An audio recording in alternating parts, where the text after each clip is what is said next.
I met my husband 6 years ago when we both had just graduated college. He was a lovely guy, handsome and very well put together. He loved muscle cars and weightlifting, and I loved everything about him. I fell in love with him instantly and was over the moon when he asked me to marry him. A year into our marriage, I became pregnant with our son and gained about 30 pounds. I was 5 feet 3 inches, 125 pounds before the baby and 155 pounds after the baby. I still fit into the same clothing sizes, so I didn't think I had gained too much weight and that it would come off with breastfeeding and some more exercise. After the baby, my husband started pressuring me to lose the weight. He said that his friends were making comments about how fat I had gotten and that he was not as attracted to me as he was before I had the baby. He gave me an ultimatum that I either would have to lose the 30 pounds in 6 months or he would leave me. I was very upset about the demand, but I didn't want to lose him, so I tried my hardest to lose the weight. Every day for months I would wake up and go to hot yoga for 90 minutes. After I got home from work, I would run or do some bodyweight exercises. I tried to keep my calorie count below 1200 so that I would lose 2 or more lbs per week. The weight slowly but surely started to come off and I was back down to 130 pounds by the end of the 6 months. My husband was happy and things looked like they would be okay. After I lost the weight, I noticed a shift in the attitude of my husband's friends. Most of them are perfectly nice guys, but a few of them are absolute pieces of shit, the same ones who called me fat. Once I returned to my old weight, these friends started to make comments about me and how sexy I was. I told my husband to make them stop and he said that he would speak with them, but the rude comments never stopped.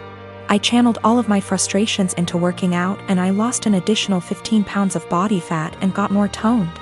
This past weekend, my husband's friends were over at the house and one of them grabbed me and tried to grope me. I told my husband, and even though he was angry at his friend, he was still angry at me. My husband said that I was leading his friends on by losing so much weight, and that I was trying to make myself skinny so that I could cheat on him.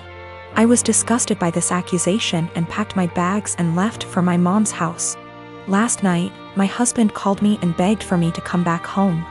He says that he knows that he was unfair and that he won't let his friend come over anymore. But I am so tired of dealing with this that I'm not sure I want him back. He's the one that told me to lose weight. But now he's blaming me for being too skinny and I'm afraid he's going to make me develop an eating disorder. But I also still love my husband and it hurts me to be apart from him. I am a 25 years old male on a lakeside property that was legally and officially given to me by my parents. I have been living here for 6 years and have some great neighbors along with some not so great ones. Of all my neighbors, I have only ever had problems with one who lives right next door named Mariette. She first moved in early this summer as she had the former house on her property demolished and rebuilt. My problems started with her over the use of my wood stove and fireplaces. With the temperatures getting colder, I have started to use them daily. My house is not equipped with any form of heating outside of the wood stove and a fireplace. This means that from fall until spring I will constantly have them going to keep my place warm. My family never outfitted the home with anything better because it was for weekend trips and we would winterize and leave it when things got cold. My parents thought of adding oil heating when I moved in, however I opposed it because it was a waste of money and didn't mind splitting logs. 5 days ago, after having received my shipment of logs for the fall, I was approached by my neighbor Mariette. She came around asking for my parents, to which I said that they don't live here and that I am the homeowner. She didn't believe me and said that I was too young to be a homeowner before leaving. Later that day I heard a knock at my door and thought it was my girlfriend, so I gave my usual greeting of, "Hey, sweet cheeks," while opening the door. Unfortunately, it was not her and was Mariette again, so I apologized quickly and asked what she wanted. Once again she wanted to speak with my parents, to which in a more stern tone said that I was the homeowner. This time she finally got it and said that I am violating HOA policy by using wood-burning fireplaces indoors and outdoors. In response, I said that as new as the house looks I am not a member of the group and that the town permits fireplaces and burning yard waste. She then went on to ask why I even needed them because they do nothing but harm the environment. I went on to explain that while the house exterior looks new, the house actually has been around since 1930 and still uses a wood stove and fireplace heating. She didn't believe me yet again and said she would be back with an inspector. Yesterday once again she came with another person who introduced themselves as an HOA inspector. They tried to talk about my fireplaces, but I shut them down immediately and said that I am not a member of their group. The guy then tried to lie by saying that the HOA is in control of all the properties in the area. I immediately called him out on the lie and said that he is either lazy or a moron for not knowing that I am not with them.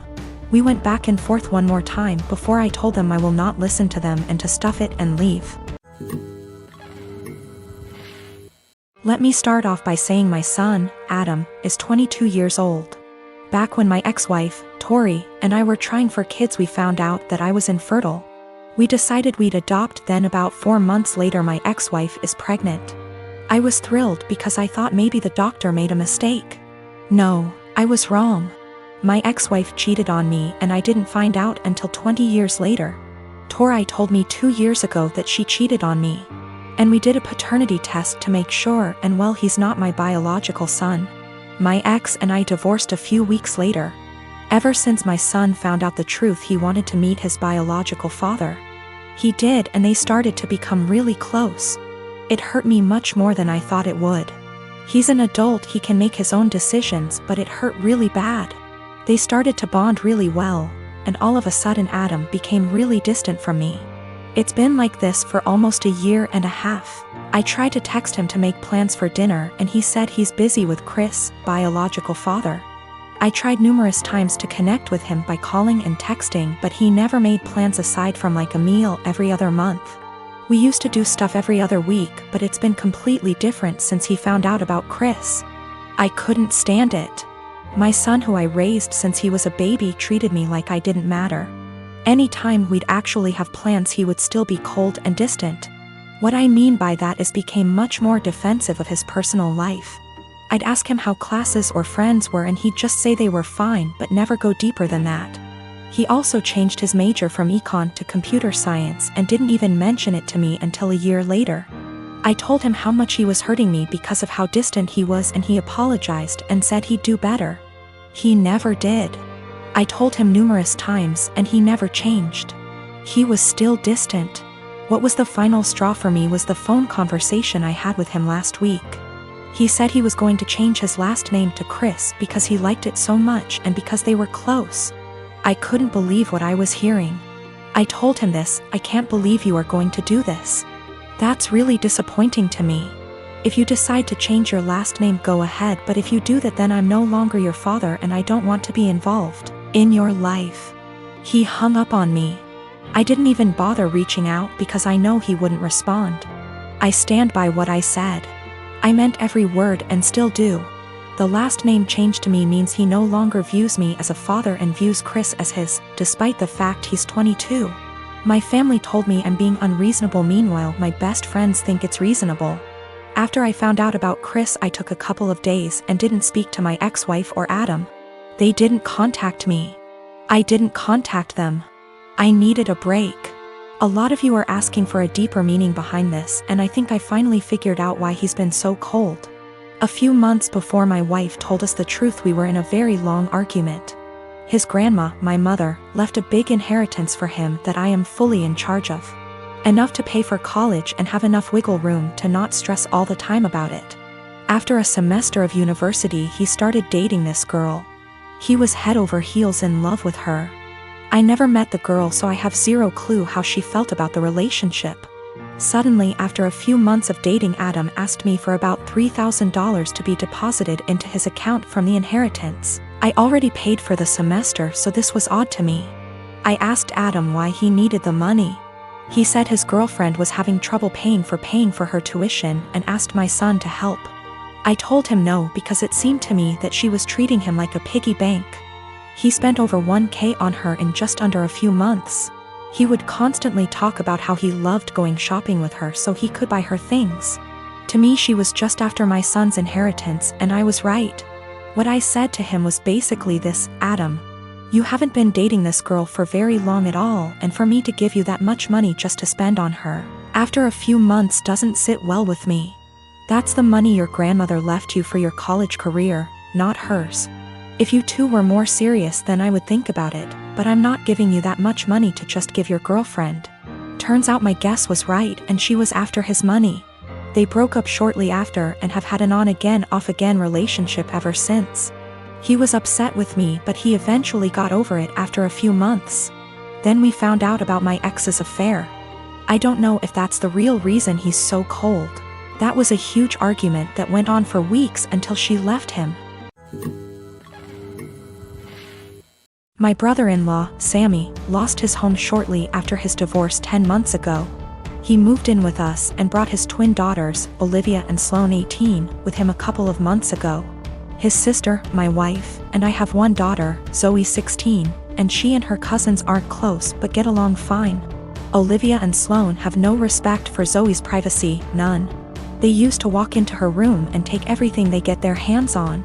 Makeup, phone accessories, clothes, school laptop, etc. Zoe complained a lot, and I've already asked the girls to respect Zoe's privacy and stop taking things. My wife and Sammy saw no issue with this. After all, they're girls and this typical teenage girl's behavior. I completely disagreed. Last straw was when Zoe bought a $60 M.A.C makeup kit that looks like a paint set that she saved up for over a month, and one of the girls, Sloane, took it without permission and ruined it by mixing shades together while using it. Don't know much about makeup, but that's what Zoe said when she found the kit on her bed, and was crying. I told my wife and she said she'd ask Sloane to apologize, but I got Zoe a lock after I found she was moving valuable belongings out the house because of this incident. Sammy and his daughters saw the lock and weren't happy. The girls were extremely upset. Sammy asked about it and I straight up told him. He said, "My daughters aren't thieves. It's normal that girls of the same age borrow each other's stuff." He said Zoe could easily get another makeup kit for $15 from Walmart and shouldn't even be buying expensive adult makeup in the first place, and suggested my wife take care of this defect in Zoe's personality, trying to appear older than she is. He accused me of being overprotective and babying Zoe with this level of enablement. I told him this between me and my wife, but she shamed me for putting a lock on Zoe's door for her cousins to see and preventing them from spending time with her, saying I was supposed to treat them like daughters. Then demanded I remove it, but I said this lock does not get removed till her brother and his daughters are out of our house. She got mad I was implying we kick them out and said her family'll hate me for this. So I reminded her that I let Sammy and his family move, in which something her own family refused to do, so she should start with blaming them for not taking their own son and niece's granddaughters in. If it wasn't for her family's unwillingness to help, we wouldn't be dealing with this much disturbance at home. Everyone's been giving me and Zoe silent treatment, and my wife is very much upset over this.